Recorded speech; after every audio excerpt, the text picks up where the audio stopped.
You're listening to the Good Old Boys Fantasy Football Podcast. Now here's your hosts, Kevin, Derek, and Alex. Alrighty, welcome in, ladies and gentlemen, to another episode of the Good Old Boys Fantasy Football Podcast. I am Derek, and I am joined, as always, by your co-host, Alex. Kevin, unfortunately, doing the JOB tonight, not going to be able to make it here with us. But, Alex, how we doing tonight? I am doing fantastic. The Colorado Avalanche are into the Stanley Cup Finals for the first time in 21 years. It's been a long time coming. All of my entire adult life. I have not seen the Avs play for a cup, so it's making me feel like a kid again, seeing them back in the finals. And they did it in such dramatic fashion, winning in overtime there in Game 4 against Edmonton. That was a very fun game. It was a good thing that was only Game 4, and the Avs didn't really need to win that game, because my heart could not have taken the back and forth that game. If that was, a Game 7, or if the script was flipped a little bit and the Avs really needed to win that game. So very exciting time. Excited to see the Avs skate for a Stanley Cup. Not excited to see what those Stanley Cup Finals prices are for tickets, because, oh my goodness. If you've got the money, I would highly suggest investing in it, because odds are you're going to turn that around pretty quickly for probably double what you paid for it, even at these exorbitant prices that I'm seeing. So pretty excited about that. We're in a fun little league that you created, Derek, and I'll let you kind of go off and kind of explain kind of the thought process behind creating this league that you convinced me to join. But it's a fun one, and it's especially fun now because we're starting to see OTAs happen. So we're starting to see some of these guys, who's showing up, who's not, what are these teams doing? There's actually like reports coming out now of, these teams and their I guess it's mandatory mini camp, not OTAs, but mandatory mini camps that we're into, who's showing up, who's not, who's being excused. So all that stuff is very interesting. It did play into some of the draft choices that I made, some of the conversations that even we've had on the show as we've been breaking down some of these teams. And we'll get into that in just a little bit, but go ahead, explain the concept of this league, because I'm always a fan of fun fantasy football leagues that have kind of maybe some different rules to them. So this one here isn't necessarily like different in the terms of scoring differences or things like that. This one here is one that was inspired by a conversation we had on the show, where it was we were talking through all of these guys and we kept going through, man, this is a guy I really like and is in the 7th round, and this is a guy I really like in the 7th round, and we went through a show and we had like 7 or 8 guys that like, man, I really like this 7th round type of thing. And the conversation very quickly turned to a deal where, just wanted to see what kind of team you could draft in the 7th round and see if you're competitive or not. So, kind of standardized scoring. There's a slight bump for, a very slight bump as far as a boost when it comes to tight ends and wide receivers, right? So wide receivers, it's a half-point PPR with a half-point bonus for wide receiver receptions and a full point bonus for tight ends there. But it's going to be very interesting to see, right? And 6 teams will make the playoff, and that's the whole purpose and goal there is to see if a team drafted entirely of 7th round talent can make the playoffs in a 12-person league. And there's 12 bench spots in it. So you're literally drafting your entire team in the 7th round there. And so it's going to be very interesting. And you and I were talking about that a little bit before we came on the show, that this is not playing out the way that I really thought it was when I set this league up and was going through it, because I thought for sure I'd be able to get a pretty good, and it's a single QB league. So I thought I'd be able to get a positional advantage at quarterback. I figured there'd still be a positional advantage at tight end. Defense, you're going to get the first defense off the board at that point, and that you'd be able to cobble enough together from, the wide receivers available around that time frame, that you'd be able to put a couple of, high end wide receiver 2s on your roster there. guys that would finish, somewhere between wide receiver 13 and 17 type of thing. And that you'd be able to get a couple of running back twos on your team, right? Somebody, a couple of guys that are going to finish, somewhere between RB 13 and RB 24, and you'd be able to do enough of that you'd be able to win some games and be very competitive going down the stretch. You're probably not going to win a title or a championship unless, of course, you find that diamond in the rough that just, waiver wire darling, the James Robinson type from a few years ago, the Devin Singletary, Rashad Penny types last year going down the stretch. But nevertheless, it should be very interesting, and we'll see what happens. We're finally closing in. I've been sitting on this draft for, I don't know what, 4 or 5 days. It seems like it's not even more. It's been a bit, yeah.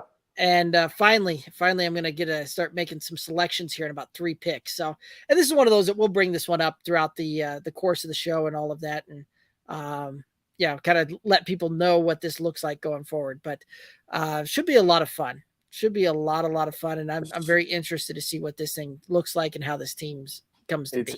It is interesting because, we talk about these hypotheticals about where these guys, where some of these players should be drafted, right? We talk about where this guy, he's got, a 7th round, he's going to be available, where he's going, over the course of all of these drafts that have been run and the grades that, everybody is giving them is that 7th round thing. So it's interesting that, that's kind of how we talk about it, but then you throw the human element into it. And that's something that you can't always account for when you get into a draft. So the human element is the thing that, man, you don't anticipate somebody going running back, tight end, running back, and that's their 5 picks. Or for instance, my team, I went running back, tight end, quarterback, running back, wide receiver. So you just you don't always take into consideration the human element that comes into these drafts. And that's another thing that I guess, one of the things that we've harped on this show a lot is, know who you're playing with, know what teams they like. If there's, for instance, in our home league, obviously a lot of us are Denver Broncos fans because that's where we all came from, Colorado, right? So we're all Denver Broncos fans. So yeah, there might be 1 or 2 or 3 or 4 or 6 or 8 of us that have a little bit of a soft spot and want some Denver Broncos on our team, so that we have some rooting interest when we're watching the hometown team play, more than just watching the hometown team play. So it does interesting. This is, guys that are all over the place. Half of these guys, I don't think I've ever met or played in a league with them before. So, we've got just some interesting draft strategies happening.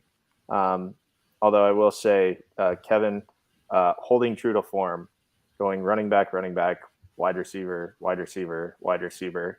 And if I could, blueprint a Kevin draft, that would be it. Running backs the first 2 rounds, wide receivers the next 3, and then maybe a tight end here in the 6th. Oh no, I bet you I know where he's going in the 6th, and okay, make your call then because he hasn't picked yet. So let's make the call and we'll revisit this next week. He's going quarterback, and he's going to take the GOAT himself. He's going to go Thomas. I think he's going with Mr. Tom Brady. That's a fair guess. I think, and I'm pretty sure a lot of that is just that he doesn't want to let Tom Brady fall to me there. So, because that's one of those that in the 7th round, if you can take Tom Brady, who should finish as a top 5 quarterback, like away you go. You go. So, and on you go. It'll be very interesting to see this one too, because of the fact the way that it's set up, it's very shallow benches on this one. Right. There's only 4 bench spots. You've got to start 8 players. So the waiver wire will certainly come into effect. And so it's really going to be dependent on how well I can work the waiver wire. I think really is going to be how the season unfolds there, but it'll be very interesting to see how this thing plays out. I'm very curious to play this one. So, by the way, I've got some other ideas for some interesting ones there as well around the redraft that'll have some very unorthodox draft strategy there as well, and some drafting positions, as well as the fact that we're going to start unrolling our eliminator and really starting to button that one up and all of that. And so everybody out there watching, if you're going, what in the world is the eliminator? we're going to play the Good Old Boys Fantasy Football Podcast Scramble Eliminator, where you and two of your buddies are on a super team, and it's survive in advance is really how that one comes down to it. So should be a lot of fun. It's kind of it's a mixture between like a golf scramble. It's a mixture between a guillotine style type of league there. It's just a hodgepodge, glorious fun event. And we did kind of a beta test of this last year. Mm-hmm. I elected to lone wolf it and did Yep. pretty well for myself. I did pretty well, Yes. I must say. I think I was down into either the final four or I can't remember if I did better than that, but I lone wolfed it and did it well. So even if you can't get a team of three, it is possible to go lone wolf and make your way pretty deep into the season. And it is fun because it's got that guillotine format of, teams get chopped and those players go into the available player pool. And then it's also got that golf scramble where it's kind of, you hope you can put your best foot forward given the players that you have on the three teams, and maybe you have to sacrifice one of the teams to keep the other two alive. There's a ton of strategy, and if fantasy football is nothing else, it is strategy based. So it is a lot of fun. I'm looking forward to that again. I may not lone wolf it this year. I may have to join up with the good old boys to just let people know we know what we're doing. Absolutely. And I'm working on the details now to figure it out, because this year we're going to do, we've always kind of done the salary cap auction type of draft, going through that. This year I'm figuring out the details on how we're going to do it, but we will ultimately do a blind bid auction type of draft on this one. And so this one is going to get rowdy. It's going to be interesting. It's going to be fun. It's going to be rowdy, and it's going to be a blast. And so, if you're out there and you're wanting to play, just send us a DM, Twitter, Instagram, Facebook, TikTok, the socials at Good Old Boys FF. And also, while you're on the socials, all of that, do us a favor, hop over to the YouTube channel, Good Old Boys Fantasy Football Podcast YouTube channel. Click the subscribe button. We bring you a ton of free content to you, and really do everything we can to help you, bring home those cash and trophies come fantasy football season there. And, interesting fun note, we are closing in on 400 subscribers on the YouTube channel. And so thank you to everybody out there that has been subscribing and helping support this independent podcast. We very much appreciate it. And so I think without further ado, it's time to do what we came to do, Alex, and that is break down some NFL teams here, right? And so just like we do every week during the offseason, we're going to be bringing you a fantasy recap, fantasy breakdown, fantasy analysis of potential league-winning type of moves and league-winning types of players that you should be keeping an eye on. And tonight on the docket, we've got the Minnesota Vikings and the Cleveland Browns. And so we're going to go ahead and get into this. There's a lot of really great options here for each one of these guys, but we're going to start with the Minnesota Vikings. Minnesota finished 8-9 last year, 55% pass, 45% run ratio. They ranked 4th in total points for. They ranked 12th in total yards for. New head coach, new offensive coordinator this year, Kevin O'Connell, the new head coach, the OC, Wes Phillips, and we're going to head straight into the running back room where we always start, and that brings us to Mr. Dalvin Cook, running back 15 last season, 249 rush attempts, 1,159 yards, 6 touchdowns, 34 receptions on 49 targets, 224 yards through the air. Thoughts on Dalvin Cook? In the words of Coach Denny Green, they are who we thought they were. And that's pretty much what Dalvin Cook is. There's a lot of interesting storylines surrounding this Minnesota Vikings team for the first time in a long time. They have a new head coach. They have a new GM. There's new voices in the building there in Minnesota. And while all of that change happened, it kind of in rare NFL fashion, you bring in a new head coach, you bring in a new GM, nothing else with like the players really changed. It was very strange that the ownership group there said, we have the right players. We just didn't have the right people leading those players. So what they've elected to do is replace the top two and then bring in a new coaching staff, obviously. But you still have all these same players that Minnesota has had. So what's going to be interesting is how does new coaching staff fit in with, old players, right? How do these old players work to a new offense? And I can tell you on offense, they've had to go through several different iterations of the offense because they had, going back even a couple of years, Kevin Stefanski was there, and then Gary Kubiak was the OC, and so now we're kind of on our third offense in the last 4 years there in Minnesota. So these guys are used to change. They're used to having to adapt and learn something new because Zimmer was a defensive coach. He spent more time in the defensive meetings than he did doing anything else. I bet you he and Kirk Cousins don't even, have each other's phone numbers. So I am interested to see how O'Connell coming over from LA, look, we saw what that offense could do there. And that was obviously Sean McVay had a huge influence on that. But, I go back to, the Eagles when Doug Peterson was there and they won the Super Bowl. Frank Reich was the OC. Well, obviously Frank Reich had input and was around, even though Peterson was the one calling plays. I think that's kind of the same dynamic that you had there in LA, was that, yes, Sean McVay was the one making the calls, but O'Connell had input and he got to learn and listen and would have input coming up with game planning and everything. So now he just has a few more things to worry about when it comes to game day as the head coach. So I still think that they are going to want to feature Dalvin Cook as a bell cow back. I know that we didn't really quite see that in LA, but truth be told, there's probably maybe 4 or 5 bell cow backs, and that might be generous in the league. And so when Dalvin Cook is healthy, he can carry the ball 30 times a game, and you wouldn't be surprised by that number at the end of the game. You see how many carries he's gotten. So I still think they're going to try to feature Dalvin Cook in this offense and use the next guy that we'll talk about as a spell back or as a spot, when you need him, if Dalvin can't go type deal like we've seen in years past. So I think if you're picking in the middle of the first round, Dalvin Cook is still around, because I don't see him getting out of the first round, even though he's now been in the league now for 4 or 5 years.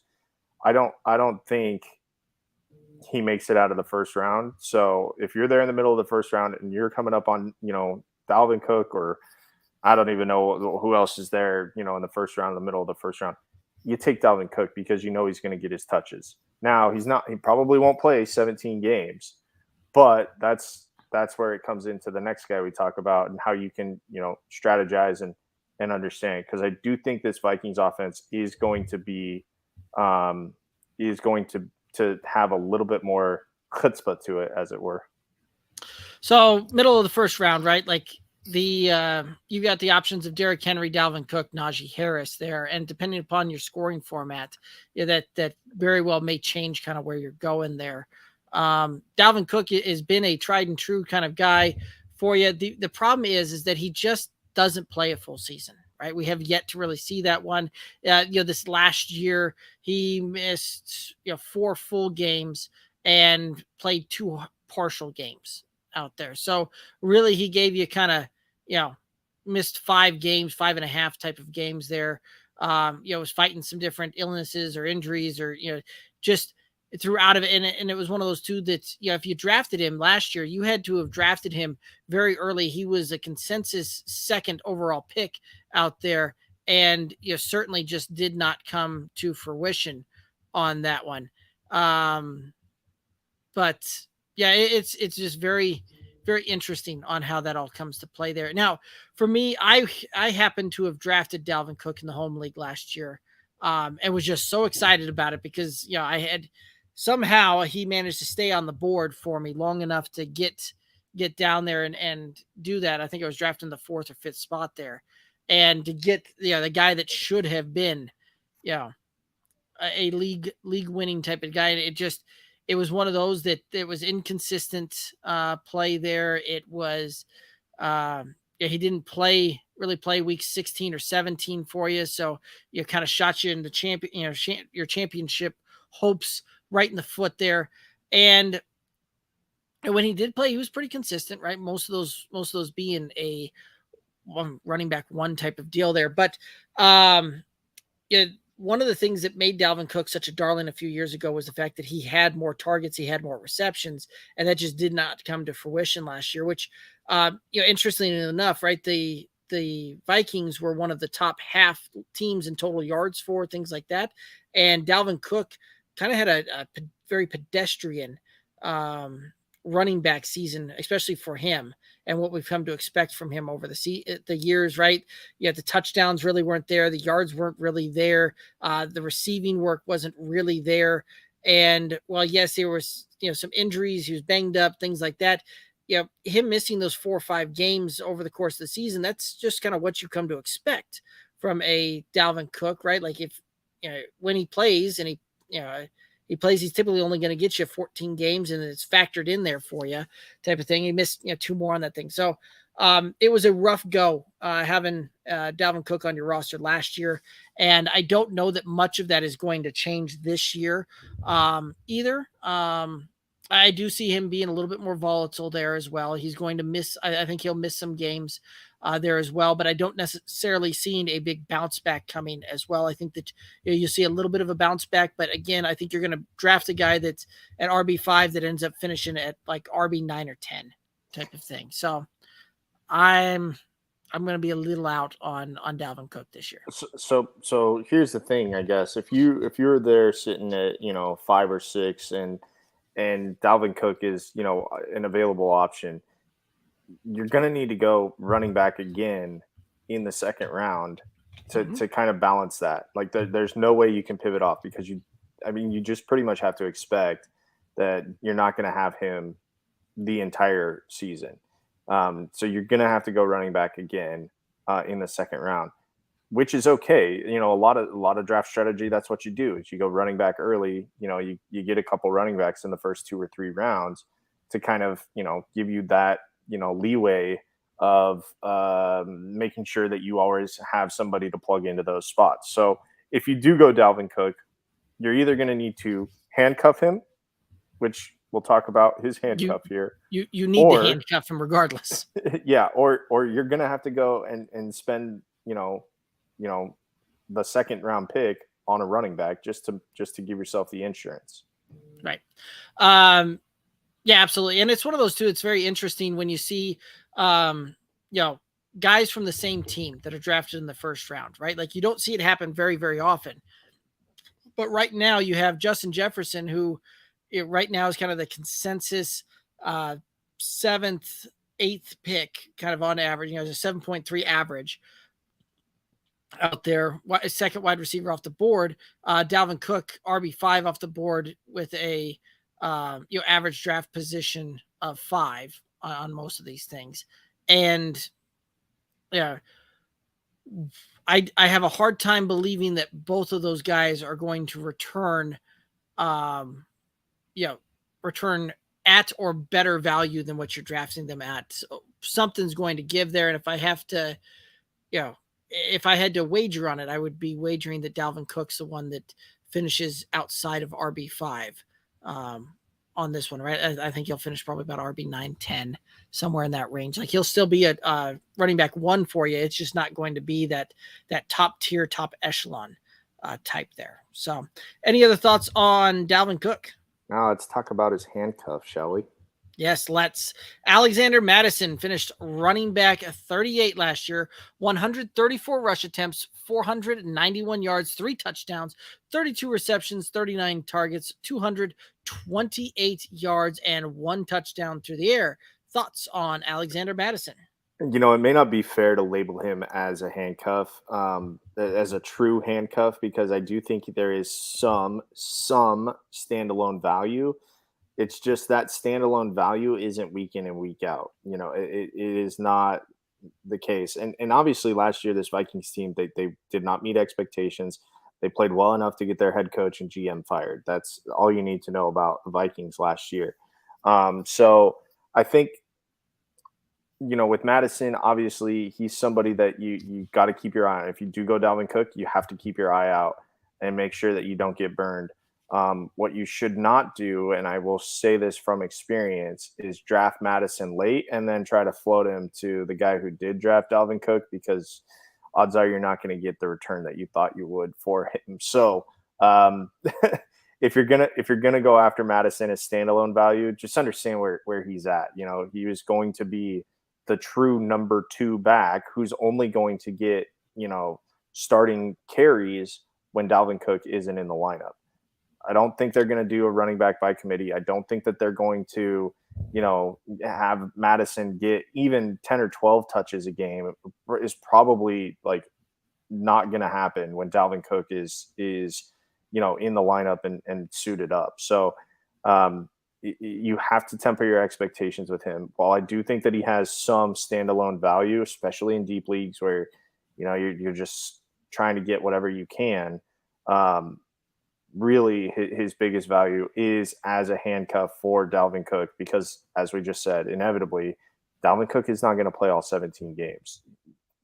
You're going to need to have something. And I do think that this offense will be a little bit more geared, towards not just, running the football, but I think you're going to see some of the elements that we saw from LA last year, getting some running back touches, in the pass game, doing some different things to try and confuse these defenses a little bit. And so I think, if you draft Dalvin Cook, you need to pay attention to where Alexander Mattison is so you don't end up having to, scramble when you find out on Wednesday that Dalvin Cook's not going to be able to go.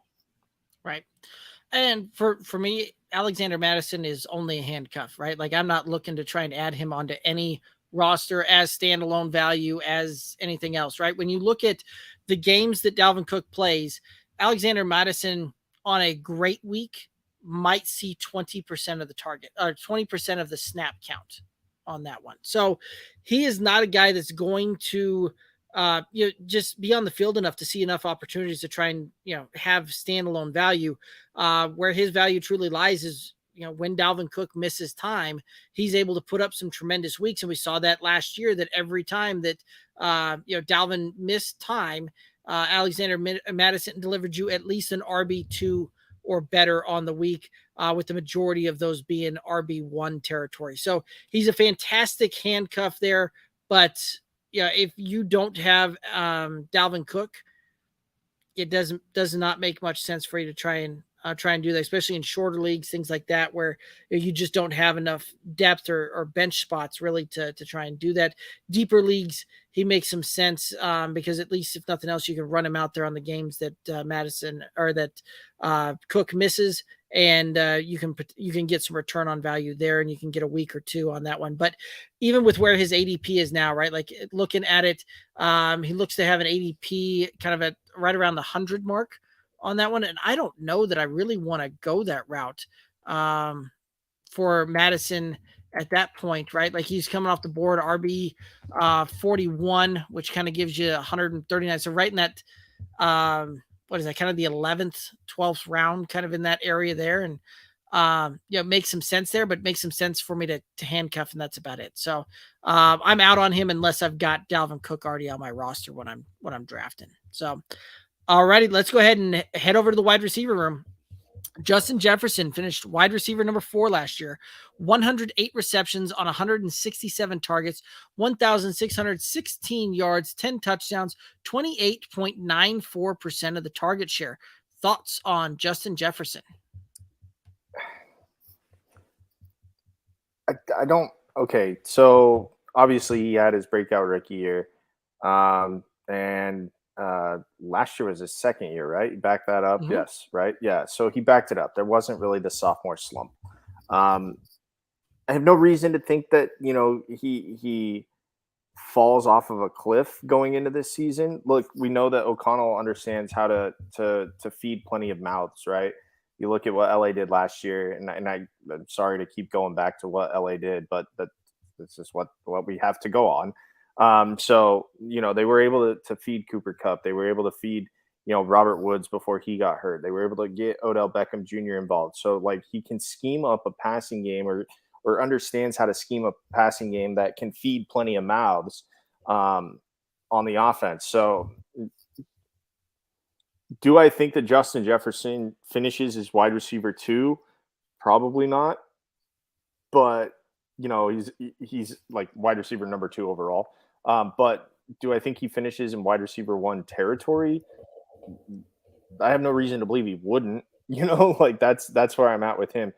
I unfortunately don't like to go receiver early in the draft. So, it's not something that I'm looking for. Even late, if I'm picking late in the first round, I don't really justify or can't really, wrap my mind around taking a wide receiver in the first round because,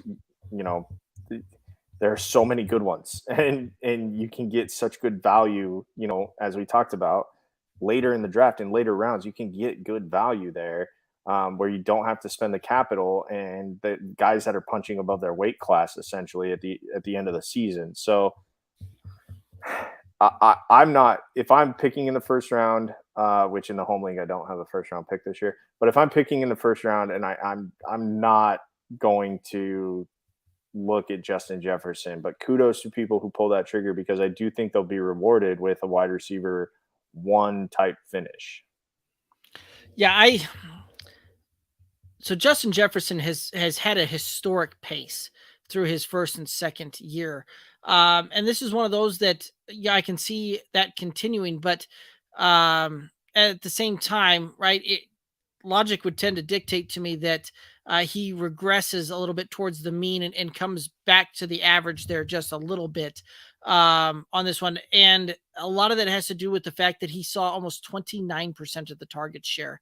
29% of the target share is just, astronomically huge. 167 targets. Like, there's very few receivers out there that see that much consistency and that much just volume. And there should be an asterisk on this because they didn't have Irv Smith last year. So right. Like there will be another mouth to feed, if when Irv comes back. So I don't think his target share would have been as high if Irv Smith was there last year. They didn't really have a great, pass catching tight end option in Minnesota. So those targets did go to Justin Jefferson.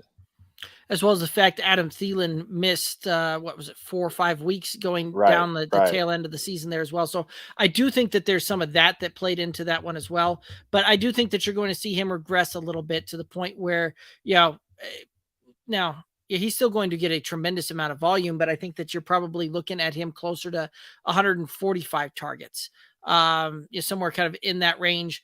And there's those 20 targets will make a ton of difference there to it, especially when you look at the fact of Irv Smith coming back there, big red zone target type of thing. Adam Thielen, if he plays the whole season as well, that's a big red zone target there, and that's one of that Kirk Cousins just looks for when they get in the red zone is Mr. Adam Thielen. So I can see some regression happening here. Do I think that he's still going to have a fantastic finish? And do I still think that he probably is, a top 5, top 6 wide receiver this year when it's all said and done? Absolutely.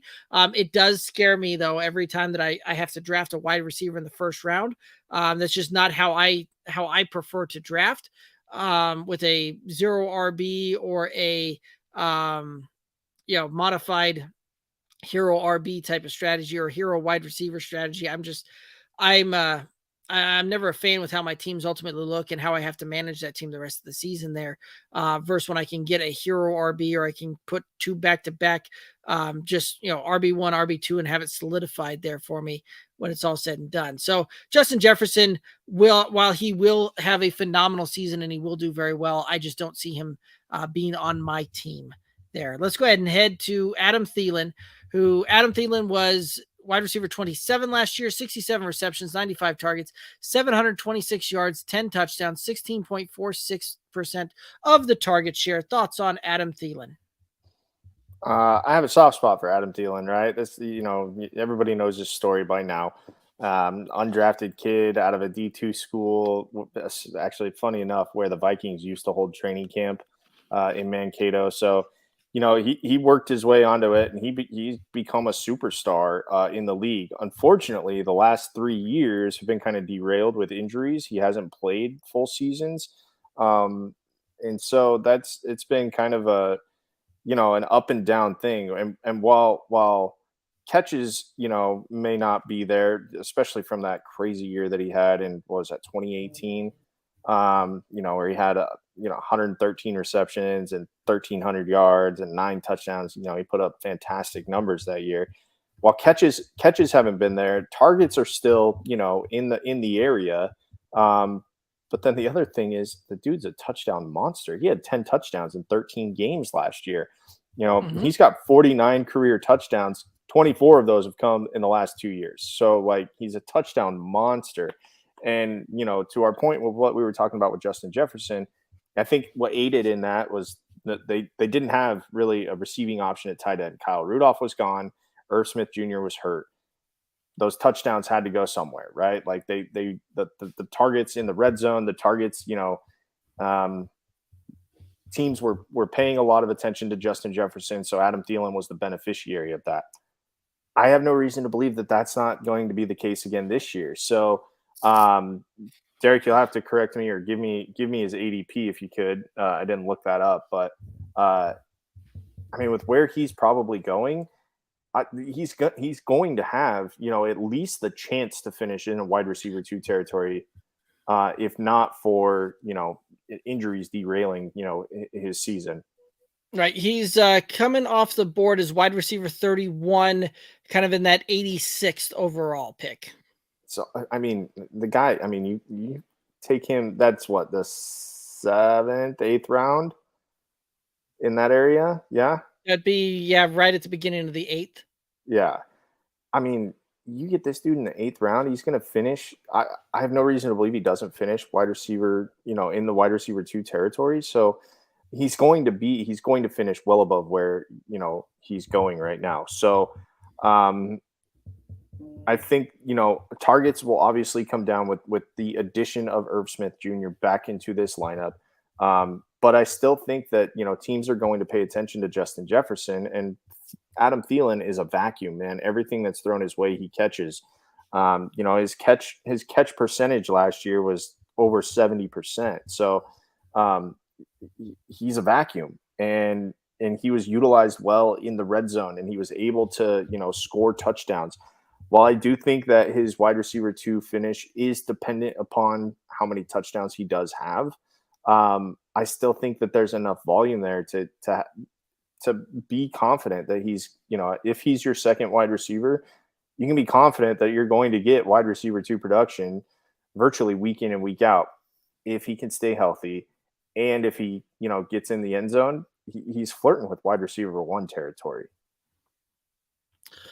I don't know that you're going to see him get all the way up into a wide receiver 1 type of territory, in that fringe area. I just don't see him doing enough there, but I could absolutely see him, I see kind of his ceiling at that wide receiver, maybe 18, 19 type of spot there, middle of the wide receiver 2 range. I can see him doing some phenomenal things there, right? And to the point, when you look at it, last year he saw 15 red zone targets. So just 20 and in on those. And out of those 15 targets, scored 9 touchdowns on those. So the guy just has a nose for the end zone, and Kirk Cousins certainly looks for him when they get down there.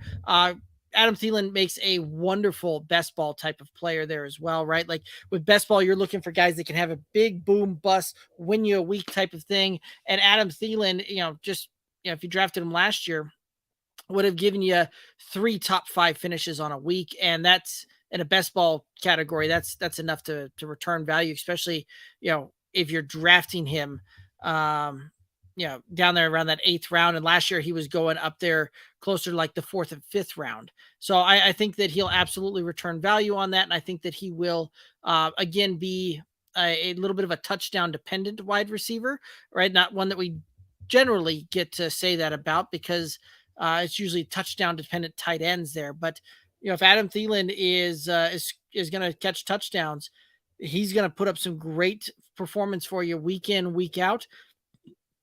And I don't know that he sees much of a dip in overall production there. I think you can still safely assume that he gets somewhere around about 100 targets, because that's not that crazy of a target share that he has to try and fill in and get back there. So I do like Adam Thielen in the 8th. I do also just need to temper that one and understand that I'm not going to get there based on a lot of yards, on a lot of receptions. I'm going to get there based on him catching a touchdown week in, week out. And I just have to be comfortable with that. And that's why I think for best ball, I like him more so than I necessarily do redraft.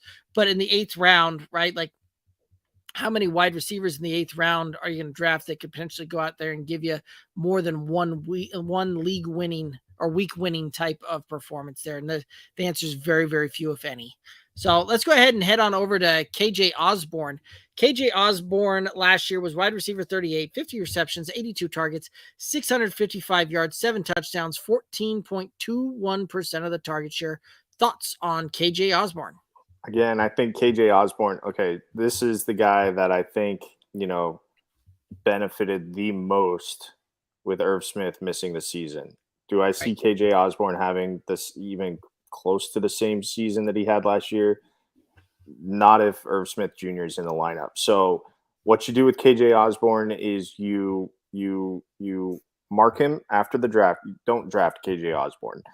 That just straight up, do not draft KJ Osborn. If you're in a crazy deep league, okay, take a flyer on him at the end of the draft if you want to. Otherwise, you just keep a mark on him and you pay attention. If you have Justin Jefferson or Adam Thielen and one of those guys goes down, you easily plug him in because the offense I don't think is going to change, based on the fact that Justin Jefferson or Adam Thielen goes down.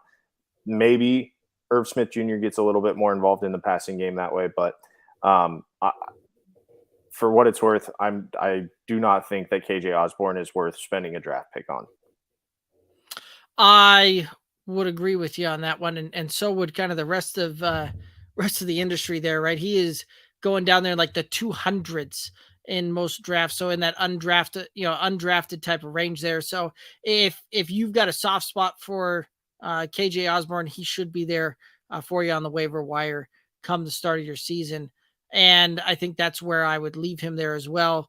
Potential, he has some potential if Adam Thielen misses some time, if Justin Jefferson misses some time, can be added on the waiver wire in those types of cases and could potentially provide you a little bit of upside there and get you some decent weeks here and there, but it's not one that I'm looking to add on to a roster otherwise.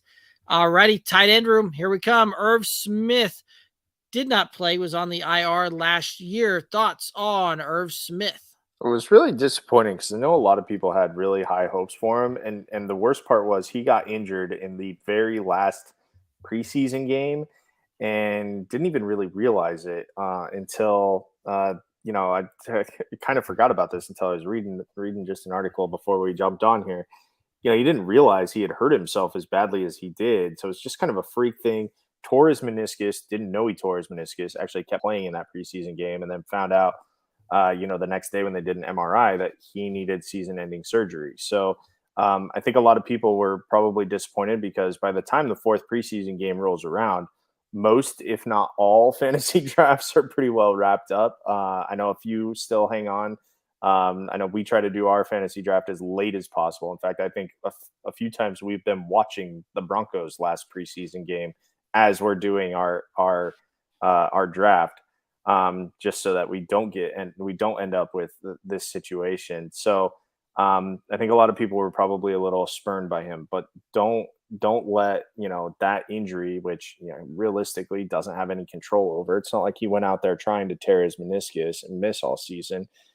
I still think that Irv Smith Jr. has a pretty decent season, and these numbers that we're seeing with these wide receivers obviously were inflated because Irv Smith Jr. wasn't there on the field. He had a good rookie season. We all hoped that he would kind of build on that, especially if you drafted him.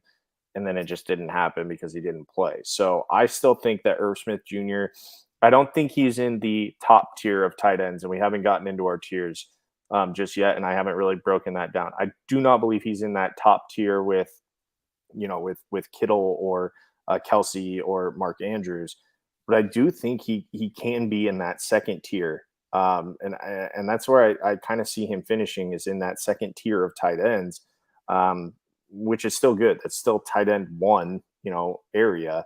So you got to be careful whenever you take a tight end early, but I do think that he returns to more of, kind of what we saw that rookie year. From everything I've read, he's rehabbing nicely, should be ready to go come the season. So, and I think they're going to take their time, making sure that he is ready to go, because I think everybody understands how big of a part of that offense that he can be and should be. So I don't think you can go wrong if you're taking Irv Smith, just not early. I've seen a lot of these drafts where Kyle Pitts goes a lot earlier than he probably should. I think Irv Smith probably finishes higher than Kyle Pitts when it's all said and done. Wow, that's I think so, because Kirk Cousins knows how to find a tight end. Yeah, that's just that's bold. That's very bold there. The reason I say it's very bold on that one is the fact that Kyle Pitts will likely be the first or second targeted guy in that offense, right? Like when it's all said and done, he'll have either the first or second most targets in that Atlanta Falcons offense. Irv Smith, I think Irv Smith probably sees maybe somewhere around 60 or 70 targets compared to Kyle Pitts up there somewhere around 120, 130 pretty easily. So Irv Smith is a guy that for me is more of a late round tight end type of play. Right now he's kind of coming off the board at tight end 18 when it's all said and done, which I kind of like that value there, right? Like if I'm going to be taking a late tight end, I want a guy that fits kind of that athletic profile that Irv Smith Jr. does, and is a guy that I think is a little bit touchdown dependent when it's all said and done here, because I think that you're going to get, I think that you're going to see Irv Smith somewhere with a total of 55 receptions, 74 targets, 500 yards and 7-8 touchdowns when it's all said and done, right? Which kind of puts you in that fringe tight end one territory. So I think you can draft him at 18 and he'll probably finish up there around tight end 11, 12, 13 when it's all said and done. So I'll put it to you this way. You say he's going to finish with 7 or 8 touchdowns. You think he has more touchdowns than Adam Thielen when it's all said and done at the end of the season? No, I don't think so. But, Kirk Cousins can reliably get you, call it 30 to 35 touchdowns on a year. Yeah. So 30 to 35 touchdowns on a year. Then you just break it down to the fact of, okay, let's say Justin Jefferson takes 10 of those. Let's say Adam Thielen takes 8. I think that's probably pretty reasonable there. And I think that's actually very conservative for Thielen. I would agree with that. Yep. Let's say that Irv Smith takes 7. So we're at 25 there. And then you mix those extra 5 in between, Osborn, Mattison, and Dalvin Cook. And that probably puts you pretty close to that one there as well. So I do see Irv Smith being more of a touchdown dependent tight end and potentially fringe tight end one. I certainly, there's just no way I can sign off or get behind that he finishes better than Kyle Pitts. I think we're going to be pleasantly surprised with what the season that Irv Smith Jr. turns in. Okay. I mean, it's one of those that is a bold prediction and a way to call your shot. And I hope, I so badly want to walk it back, but I've said it. So let's just move on. Fair enough. All right. Let's go ahead and head on over to the quarterback room there. And Kirk Cousins finished QB 10, 372 completions, 561 attempts, 66.3% completions, 4,221 yards, 33 touchdowns, 7 interceptions, 19 rushes for 115 yards and 1 touchdown. Thoughts on Kirk Cousins? Are you sure it was 115 rushing yards? Because I would be more impressed if it was 19 rushes for 15 yards, which seems more apropos for Kirk Cousins. Anyways, this guy is like a silent, just like one of those, I don't want to use the term silent assassin, but quietly Kirk Cousins puts in just like QB1 after QB1 season. Like it is wild how much, he is able to pad the stats, I guess, is probably the best part, because it has been a run first team, and yet here's Kirk Cousins turning in QB1 numbers. So I think with where he's going, and Derek, again, you'll have to let me know what his ADP is, but with where he's going versus the return on investment you get for him, I was not a Kirk Cousins believer. Still really not a Kirk Cousins believer, but man, I mean, how do you ignore the past 4 or 5 seasons there in Minnesota with what he's been able to do in terms of putting up stats week in and week out? They don't necessarily translate to wins all the time, but that's not what we're really after. We just care about fantasy points. So, yeah, I like Kirk Cousins, and truth be told, I think I'm going to have to start targeting him if I don't go after one of the top, upper echelon QBs there in the first, couple of rounds, because I still think you're going to get a QB1 finish out of him. Pang's picks, you're absolutely right. He is the truest best ball quarterback, because he just can't. I mean, it is remarkable the numbers that he turns in and week out. And while it may not translate to wins on the field, it still turns out fantasy points. So, as you said it, Derek, 30 to 35 touchdowns, pretty reliably, which is pretty remarkable. And he's going to be flirting, with that 3,500 yards when it's all said and done, because he has weapons to throw to. So, yeah, he's a guy that I'm looking at. And then factor into this, Kevin O'Connell was his quarterback coach in Washington. So there's history there. So, Bang's pick, I do find that one funny. So, yeah, I mean, I remember last year when we were talking through some of these things, and I had somebody was on the show trying to tell us that, Daniel Jones, and, talk about the flashy type of pick going into last season, was going to be that one. And I just remembered looking and going, I would rather have Kirk Cousins. I can draft him just as late as all of the rest of those people that you're talking about, and he'll return the value, signed, sealed, delivered almost every single year, because people, for whatever reason, forget about Kirk Cousins.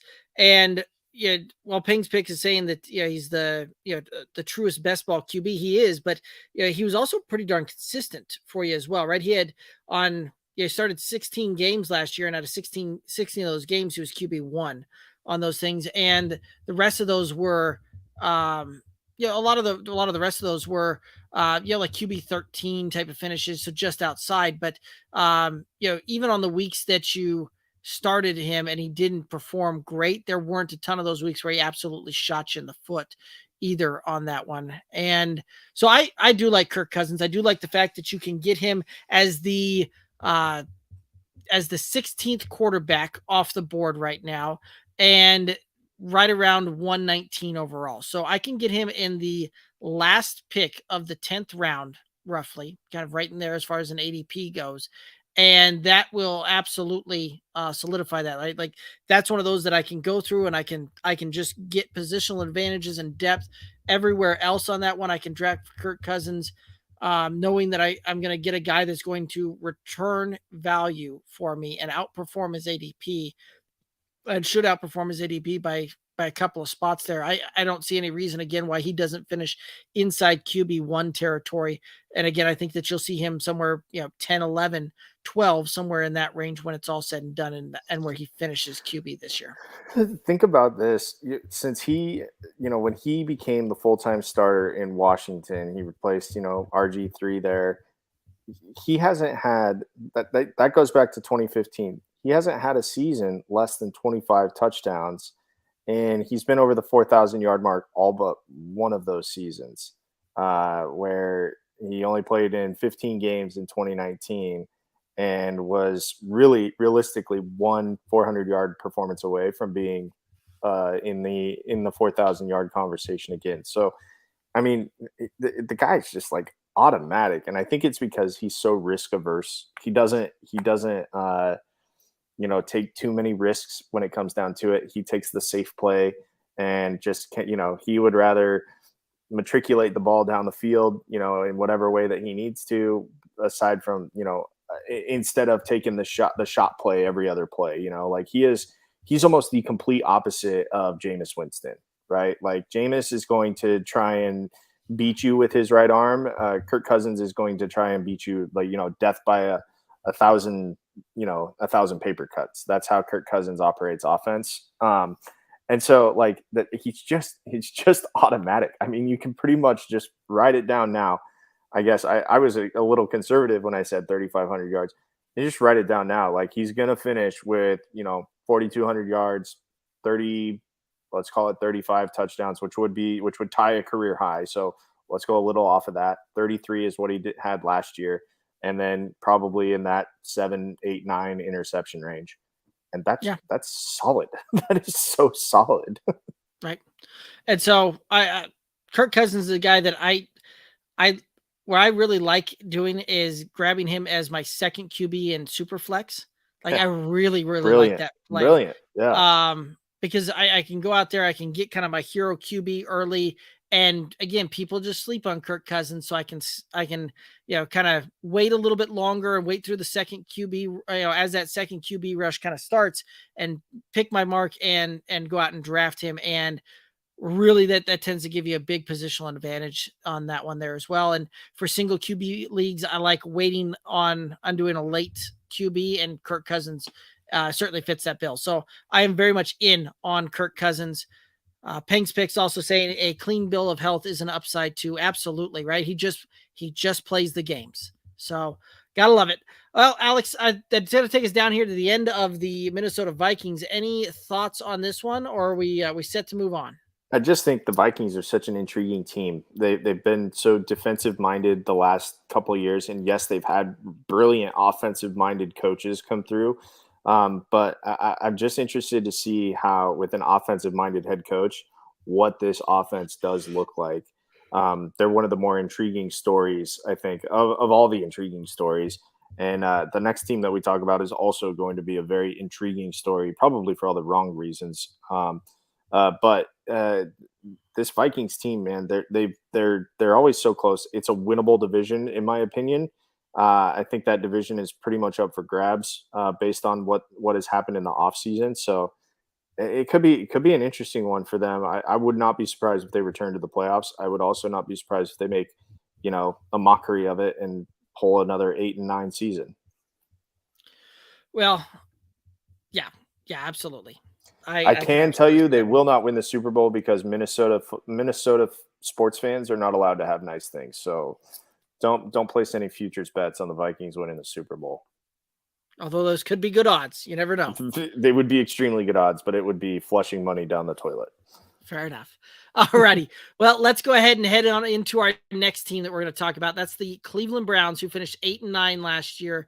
52% pass, 48% run. They were ranked 20th in total points for, 18th in total yards for. The head coach, Kevin Stefanski, offensive coordinator, Alex Van Pelt. And before we get going into that one, we did have a comment coming in earlier on Cleveland going, Cleveland is a touchy subject. And yep, that's we'll just stop right there. But some humor. There we go. All righty. Well, let's go ahead and head right into the running back room here. Nick Chubb. Nick Chubb finished as running back 11 last year, 228 rush attempts, 1,259 rushing yards, 8 touchdowns, 20 receptions, 25 targets, 174 yards, and 1 touchdown through the air. Thoughts on Nick Chubb? Actually, before we get into Nick Chubb, and I know that this is going to screw how you have to, cutting all these up. It's going to screw up how you do that. But this team, there are so many things that still need to be sorted out that I don't know what this team is going to be, because the two options that they have at quarterback could not be more different in the way that they operate an offense. And I do know that Kevin Stefanski, one of his big things is to put people in position to succeed. So I think the offense looks completely different based on who is under center. I think that it's more of a pass first offense when Deshaun Watson is playing, and I think it's more of a run first offense if it's Baker Mayfield or anybody else that's not Deshaun Watson, because I'm not sure what they're going to do with Baker either at this point. So, man, this team, this is one of the hardest things to do. When we were coming up, in that draft that we were talking about at the start of the show, when we were coming up on it, I had the option of taking Amari Cooper, but I just don't know what's going to happen. So I shied away from him. And I think that's what I'm going to end up doing with a lot of these players that are dependent upon the quarterback position, which, truth be told, is all of them. I'm just going to shy away from it because right now I don't have enough information to make, the best guess on it. And maybe that's, a premature thing, but we don't know. We don't know what the NFL is going to do. We don't know how some of these, there was another lawsuit filed, we're not sure, what are they going to do with Baker, and we've seen what teams are when they don't have consistent quarterback play. Now try to figure out what this offense is going to look like based on two very different style of quarterbacks, two different skill set of quarterbacks.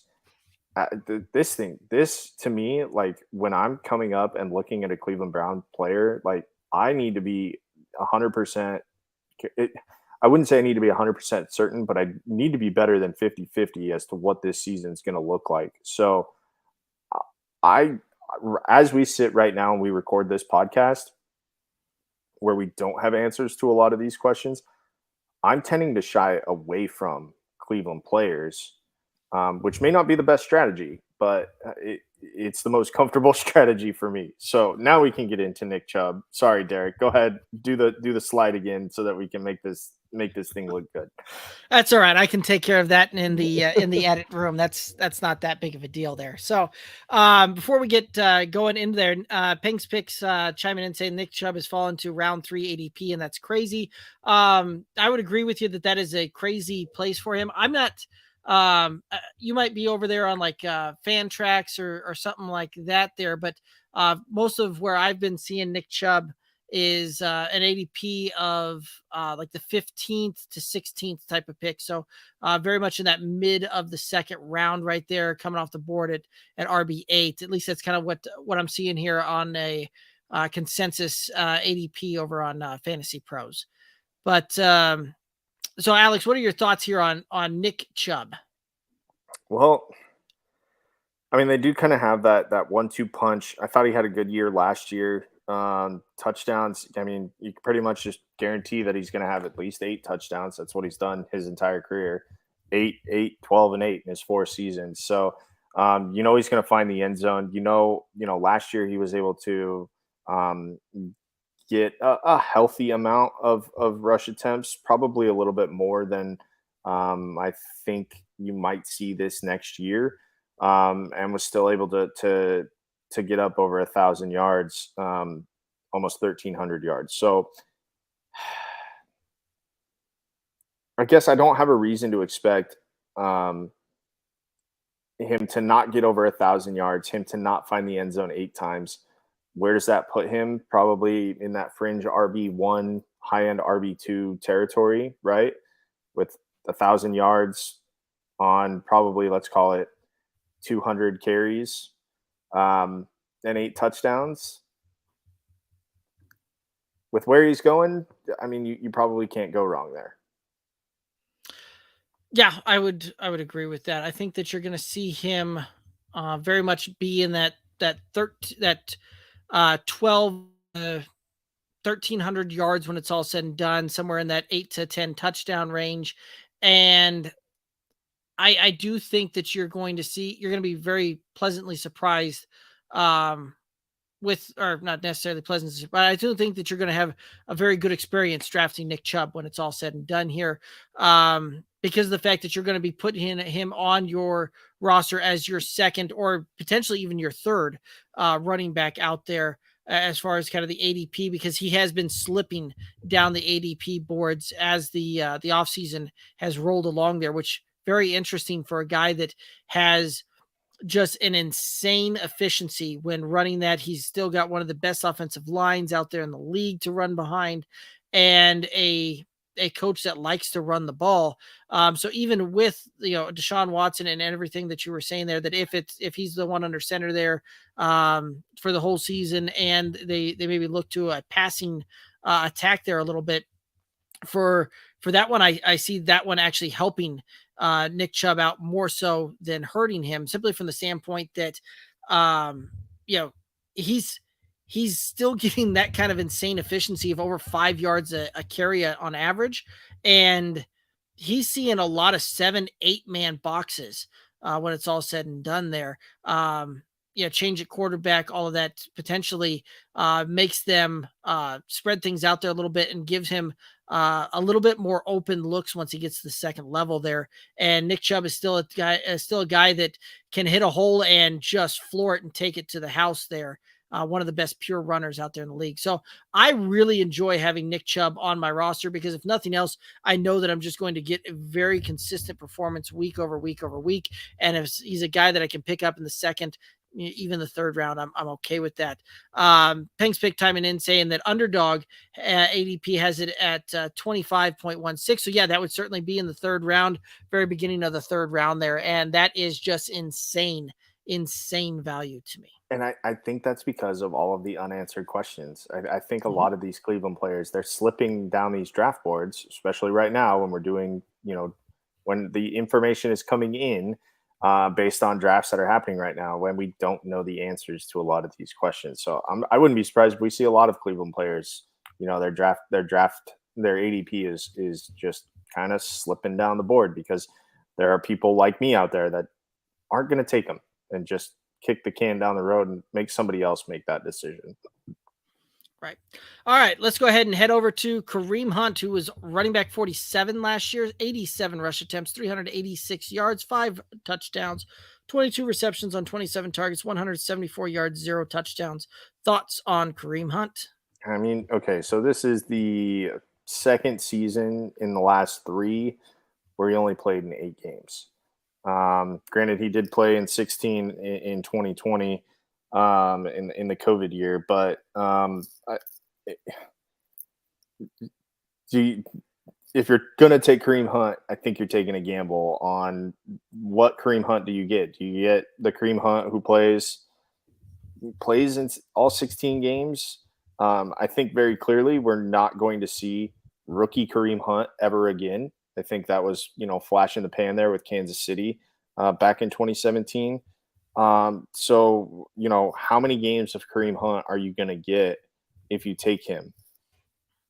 I don't know. I don't know how many games you're going to get. I don't, and to me, that is too much of a risk for me to spend a draft pick on. I would rather try and find somebody who's a little more consistent than having to play the will he or won't he play this week card, week in and week out. So I'm out on Kareem Hunt, because I just don't know if he's going to be healthy enough to actually produce anything throughout the course of a season. Yeah, I mean, he was definitely limited with that calf injury last year. There's a lot of things that are out there saying that he is rumored to be on the trade block. This off season, or during this off season, his contract expires at the end of this year, I believe. And so it's one of those that I don't see them necessarily continuing on with him. But at the same time, right, Kareem Hunt's the receiving down back on this one. So should be in there for pass pro, should be in there on the third down type of deal. So he'll see work on that one. And I don't know that and he's also very, very talented that he can, I think you'll probably see them do a little bit of that running back by committee that you saw a couple of years ago there as well, especially if he's healthy. So where he's going at now, right? Like he's going off the board in most cases as the 81st pick, running back 30. And I actually see it anywhere from kind of 81st to 88. So that puts him very securely in kind of that 8th round type of deal at RB30. I think he easily finishes inside RB2 territory. So probably somewhere in the neighborhood of RB20 22, 23, 24, somewhere in that type of range. And so I'm very comfortable taking a guy that, as an 8th round type of pick, 7th round type of pick that in a lot of my cases is going to be my 4th, maybe even my 5th running back when it's all said and done on where I'm taking him. So a guy that I can use as a has standalone value that I can have there as a depth piece. I'm a big fan of that. And who knows, it could be one of those that you're drafting him there. Yeah, somebody's running back gets hurt, somebody goes down, and you see him traded at the beginning of the season. He's on a new team where he's now the lead back in that scenario. So I think there's a lot of upside for Kareem Hunt and not much risk that you're necessarily taking on that one. So I am in on Kareem Hunt with what his ADP is looking like there. Let's go ahead and head to the wide receiver room. Amari Cooper, wide receiver 28, 63 receptions, 97 targets, 786 yards, 8 touchdowns, 16.35% target share, coming over from the Cowboys the offseason via trade. Thoughts on Amari Cooper? Okay, now we're into the dependent guys. Again, I was faced with the prospect of drafting Amari Cooper in a league, and I passed. And maybe this isn't, the best thing for when you're going to do your drafts later on and you're watching this video, but hopefully we have more information as to what the NFL has decided with Deshaun Watson, because I think with Deshaun Watson, Amari Cooper is a very attractive piece. I think if it's Baker Mayfield, or somebody else, I'm not so sure that I'm really all that excited about it. So, I don't know. I'm not sure I can give an honest assessment of what he's going to finish based on what we know. And I feel like this is such a cop-out because I know that we're trying to talk about this, but I'm also just trying to be honest with what I'm thinking. So I don't know what Amari Cooper is going to do this year. I don't know how many games Deshaun Watson is going to be, the quarterback for Amari Cooper. I don't know if it's going to be a disgruntled Baker Mayfield that is throwing the ball, 15 yards over his head or, zipping things in there because he's pissed off.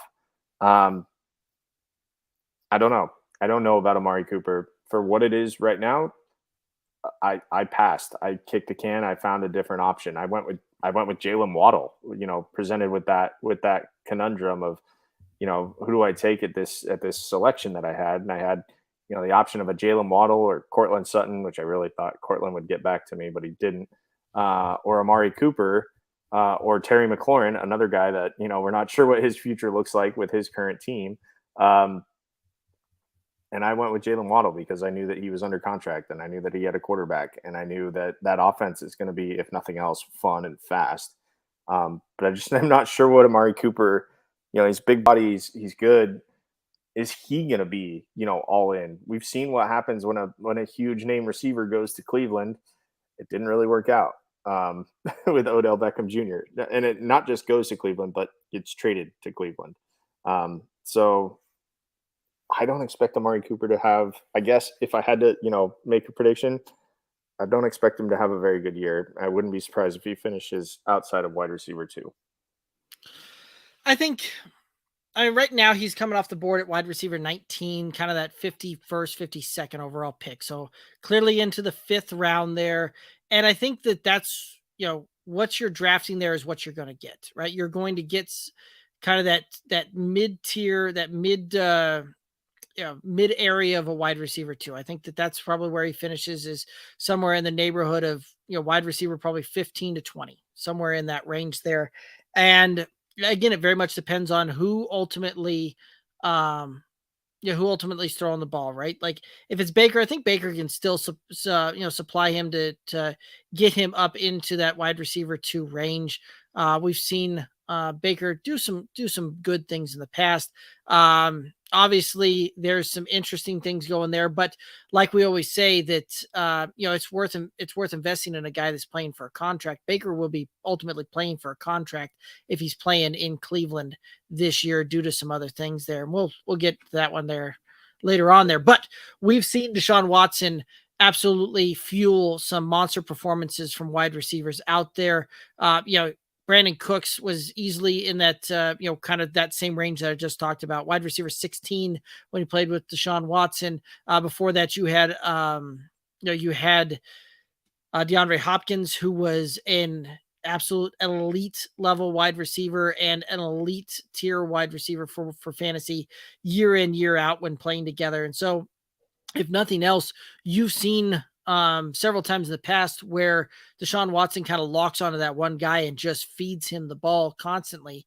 And I think Amari Cooper is that guy for Deshaun Watson this year in Cleveland. So I'm liking where he's going. I probably won't end up drafting him just from the standpoint of what else is around him right now as the boards kind of sit with ADPs. Like Travis Etienne is going one pick behind him, and I'm going to smash the yes and draft Travis Etienne if I'm faced between Amari Cooper and Travis Etienne in the 5th round. It is worth noting, though, that there is a pretty dramatic drop-off at wide receiver after Amari Cooper. So, if it's going to be a guy, I mean, why not Amari Cooper? But I just don't know. Right. That's okay. I think he'll return value. Basically, what you're not setting a draft pick on fire is what I'm saying there. So, all righty, let's go ahead and head over to Donovan Peoples-Jones. Finished as wide receiver 62 last year, 34 receptions, 58 targets, 597 yards, 3 touchdowns, 11.62% target share. Thoughts on Donovan Peoples-Jones? Yeah, another guy who kind of just showed up, I guess. Was a little bit of a fantasy darling there for a little bit, but I mean, he had 3 touchdowns last year. And again, there's a huge drop off there. This is the one guy that I think you can probably, anticipate. It doesn't matter who's throwing him the football, probably going to have that same kind of stat line that he had last year. I just don't see, it being too much more than that. Maybe there's some chemistry that he develops with whoever's playing quarterback, but I just, he is either a late round flyer for me or undrafted. Yeah, Donovan Peoples-Jones to me is a guy that's, I think, ultimately going to kind of play the slot for them, and is a guy that I don't necessarily would be looking for on this one, because I don't know that I think he's probably going to be the 3rd or 4th most targeted guy on this Cleveland offense this coming year, and I'm just not necessarily signing up for that one, regardless of who the quarterback is. He potentially has some draw as far as a best ball type of league goes, because you can get him, super late, and he could potentially get you a good week here or there. We saw him deliver that a couple of times where, like last year, week 6, he delivered wide receiver 4 on the week. Week 9, he delivered wide receiver number 10 on the season, on the week there. And with where he's going, you can get him as the 72nd wide receiver, 192 overall there. So best ball format, I don't mind necessarily maybe taking a shot on that one and just seeing, but for redraft, I'm not going to be drafting him, and I'll keep an eye out on him through the waiver wire. Let's go ahead and head on over to David Bell, the rookie who was drafted in the 3rd round, pick 99 from Purdue. Thoughts on David Bell? I guess in rookie drafts, again, he's probably not in my top, 20 there in the rookie drafts. I don't know. Again, there's a lot of unknowns. How quickly can he pick up the offense? How quickly can he develop a rapport with whoever's playing quarterback? He's a good sized kid, 6'1", ran a 4.6 in the 40 at the combine. So he can do some things. I don't know that I'm in a redraft league necessarily looking at him. I think there's a huge drop off again after Amari Cooper, after Kareem Hunt, when it comes to receiving work. So I will pay attention, but I am not going to be seeking out David Bell. Yeah, I really like David Bell in rookie drafts because you can tend to get him in the mid to late second round. I've even seen him fall as far as the early third round in a couple of rookie drafts there. And I think that there's a lot of potential there for a guy that could ultimately be, the second most targeted wide receiver on this team. I certainly do think that there's a lot of potential there for that one. But again, he's the next wide receiver off the board right behind Donovan Peoples-Jones, right? Donovan Peoples-Jones, the ADP has him as wide receiver 72 off the board. David Bell is wide receiver 73 off the board, like back to back. And I think that tells you kind of where everybody's thoughts are with this. And we haven't necessarily seen Deshaun Watson feed two really, really, good options for fantasy wide receivers in the past, right? You always had the Will Fuller like blow up game once or twice a year.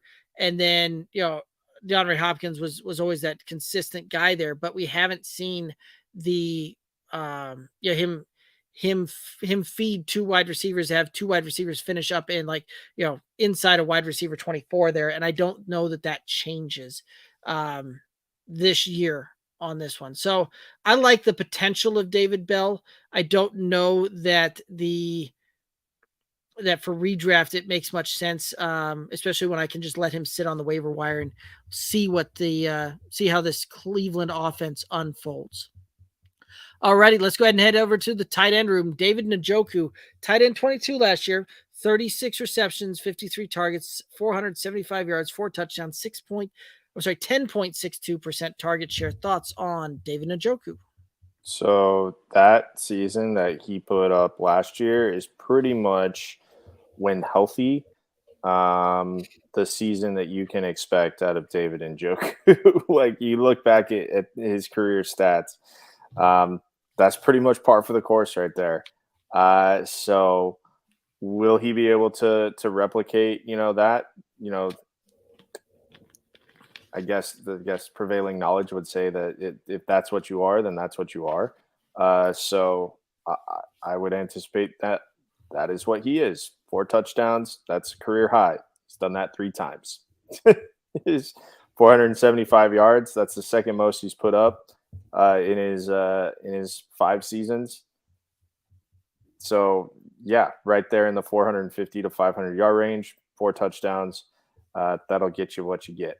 I mean, that he has showed you who he is. Do not believe anything differently. Right.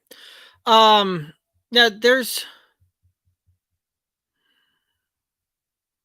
David Njoku has a lot of potential, right? Like, he is that big body, but he's very athletic. And Cleveland gives a very good strength of schedule as far as tight end matchups. What he's going to be seeing as far as opposing defenses there. So for a guy that's going to be going as late as he is in drafts, right? He's going to be the tight end 20 when it's all said and done, 161st kind of thing off the board there. So darn near in that undrafted type of territory. Is a guy that is a streaming type of tight end, right? Like, he's going to give you a couple of good weeks here and there on this one. He's not going to be able to necessarily deliver you season long, type of performances here and there. It's going to be very hit or miss. And it's going to be a lot of those, when he scores the touchdowns, he's going to have good weeks. And when he doesn't, he's going to have not very great weeks.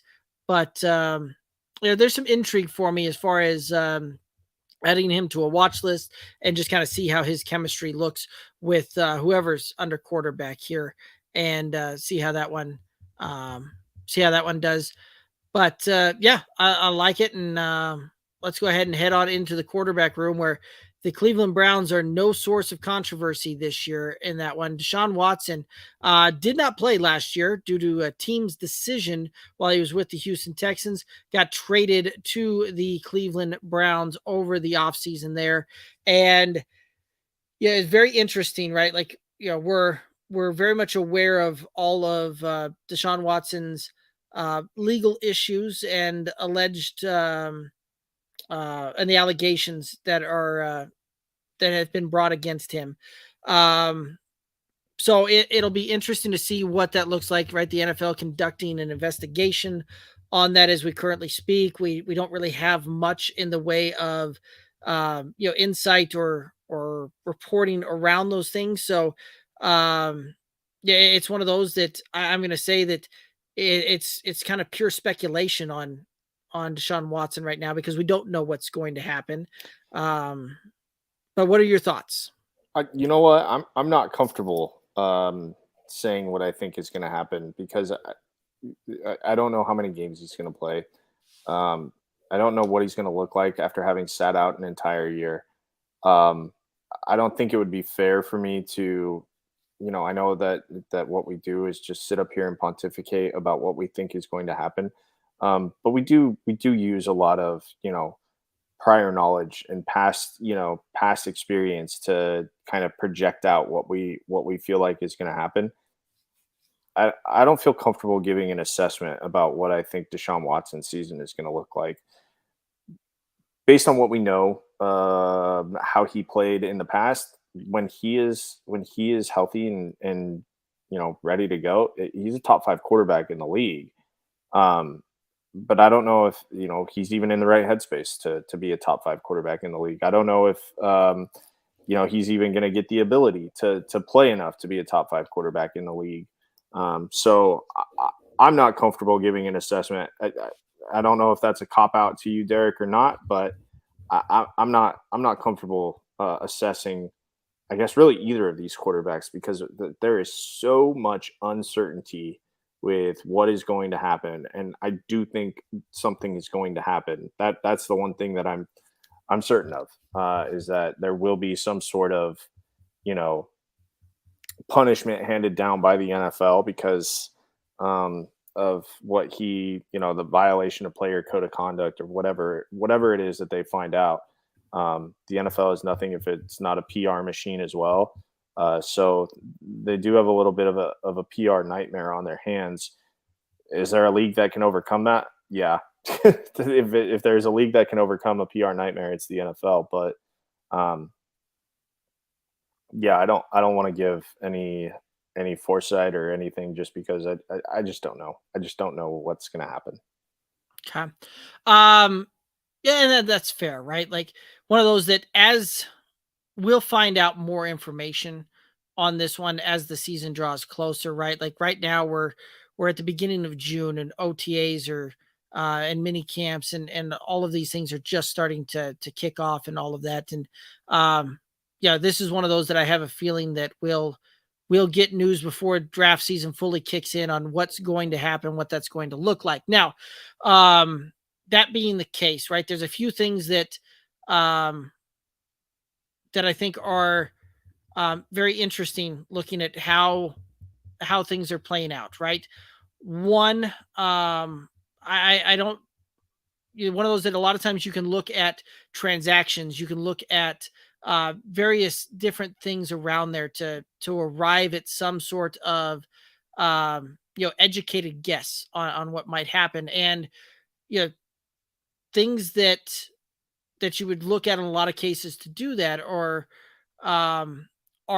things that the Cleveland Browns have not tipped their hand at all when that goes in. So that leads me to believe they have no idea what's going to happen and what's going to play out with this quarterback room and what that might look like. And the reason that I say that are things like how they structured the contract this year, Deshaun Watson getting a huge extension and a huge contract after the trade was done there, right? He has a base salary of $1 million this year, and next year it jumps up to $46 million a year. Same thing too with the fact that Baker Mayfield is still on the roster, and one of those that, if nothing else, we've seen in the past that you don't want that. You typically, when you get a guy that you bring in that's a high profile type of bring in like a Deshaun Watson is, you don't want anything else in that locker room that has that can distract from that, like your former number 1 overall pick who's still on their rookie deal and that you could potentially try and trade away and get draft capital back, that you could do some of those things, and they haven't done that yet. And so I think that that those two things together, with the way they structure that contract, with the way that they have retained Baker Mayfield at this point, leads me to believe that the Cleveland Browns have no idea what is coming down the pike in the Deshaun Watson situation. And so one of those that I'll just end it with saying, be watchful of this one. There is potential for upside for your fantasy roster. But at this point, the only thing I can tell you is that you are taking a big gamble. Making a selection right now. And it's one of those that it comes with a high risk, high reward type of scenario there. And that's kind of where I'll leave my Deshaun Watson thoughts as far as where we sit. And we'll keep you all updated and apprised as we see information come in. Alrighty, let's go ahead and head over to Baker Mayfield, who finished QB 25 last year, 253 completions, 418 attempts, 60.5% completion percentage, 3,010 yards to the air, 17 TDs, 13 interceptions, 37 rush attempts, 134 yards, and 1 touchdown. Thoughts on Baker Mayfield? He's in a tough spot here because he, did the whole demand a trade thing. That didn't really work. I don't know that there's necessarily a market out there for Baker Mayfield right now, given all of the I don't necessarily want to call it baggage, but maybe, some of the negative vibes around Baker Mayfield. Is that okay to say? It's just like he's there's just a few, these teams that maybe just don't want to deal with the type of person that Baker Mayfield is, or don't want to necessarily bring that into their building. I don't know if he's going to play either. Like, this could be so weird. Like, we could be talking about these two Cleveland quarterbacks, and like neither one of them could be the opening day starter, if you will, for them. So I know that he's under contract, and I know that he will probably try to honor that to try and get some image back so that he can go somewhere else. But I just don't know if he actually does do that, because he has to feel pretty spurned by the Cleveland organization that they would go out and, trade for this guy who has all of these other things attached to him, when they had, Baker Mayfield all along. Yeah. I mean, very, very true. Right. Like, I guess I say all that to get to the point where, I don't think Baker's playing for Cleveland again. Right. I think that his playing for Cleveland is conditional based on what this investigation finds and what the NFL ends up doing with the Deshaun Watson thing, right? Like, if Deshaun Watson misses time, I think that's where you'll see Baker play. But if he's not, you'll see them try and trade him or cut him and move along on that one. So, but Baker right now, as in all intents and purposes, will be playing for a contract, be playing to try and find a role in 2023 when it's all said and done, because after this year, this is his 4th year of his rookie deal. Obviously the Browns are not going to pick up his 5th year option on that one. And I don't see him restructuring a deal to be a backup there in Cleveland. I think he'll move on to a place that he could potentially try and get a shot at being a quarterback, or going and sitting behind a vet and putting some positive things on film and all of that, and slowing things down a little bit to the point where he doesn't have to be the guy. But what an absolute mess there in Cleveland. Just an absolute mess. And maybe things sort themselves out and it's not as messy as it looks as we sit and talk here on June 7th, but man, does it look messy from where we're sitting right now. You're not kidding, right? Like, there's one of those things that this is, certainly not necessarily the way that you ultimately would want to see your organization kind of run, and be a fan of an organization where you've got they make a bunch of moves this offseason, and yet you've still got some of these things kind of lingering overhead, and yeah, it's just an interesting thing there. We'll see how this thing plays out, and it'll be very interesting to see how it ultimately runs. But any other thoughts here on the Cleveland Browns? No, talk about another intriguing storyline. Two teams this week that have intriguing storylines for vastly different reasons. Should be interesting to see how they pan out. Again, just like I said with the Vikings, I wouldn't be surprised if Cleveland finds themselves in a playoff position, but I also wouldn't be surprised if they pull another 8-9 and find themselves, in the same position again next year. Right. Well, interesting. Here's a very interesting note and statistic for you. There has not been a team that has a quarterback that accounts for more than about 12.5 to 13% of the overall salary cap hit, win a Super Bowl. So you look at it that if the Cleveland Browns, just based off of statistics, just based off of what we've seen in trends in the past, and those trends go back 20 years type of thing, that we have not seen a team where the quarterback amounts to more than about 12 to 13% of the overall salary cap win a Super Bowl. Deshaun Watson going into next year has a cap hit of about $55 million, which based on kind of current things is somewhere in the neighborhood of 25% of the cap hit, or 25% of the overall cap. And so it's very hard to put together a team that is going to be competitive at all positions to try and compete and win a Super Bowl when you have so much of your salary cap tied up in one player. So again, a very interesting, very, very interesting way that they went about doing that one. So that's Cleveland for you. Yes.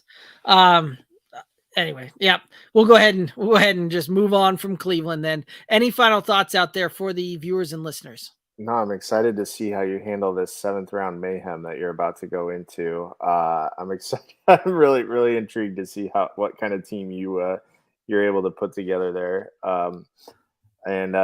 Yeah, we've got more team previews coming up next week. Derek, who do we got next week so we can give them a little teaser ahead of what they need to tune into? I knew you were going to ask that, and I came to that one ill prepared. Give me one moment while we pull that up here. Okay, I'll stall. Okay. All right, so next week we've got the Chargers and the Dolphins. Again, two teams that have a ton of fantasy intrigue and a ton of fantasy upside, and aren't without some drama in there as well. So yeah, a lot of questions surrounding those ones too. Wow, this will be fun. It'll be fun next week. Yeah, it'll be a great time there, and we'll keep plugging and chugging through all of these, making sure that we're getting you guys all the info that you need and the analysis that you need to try and win your fantasy football leagues, get that cash and trophies out there. Do us a big favor though. We do bring all the content to you for free. And one of the best ways to help support this independent podcast is to head over to YouTube, click the subscribe button.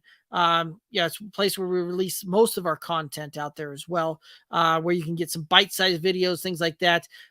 Really go through and cut up a lot of player profile videos, things like that, to when you're sitting there and you're on the clock and, like Alex was just talking about, where it's, hey, I've got this option, I got this option, where do I want to go? And you go, you know what? I want to know what the boys think on this one.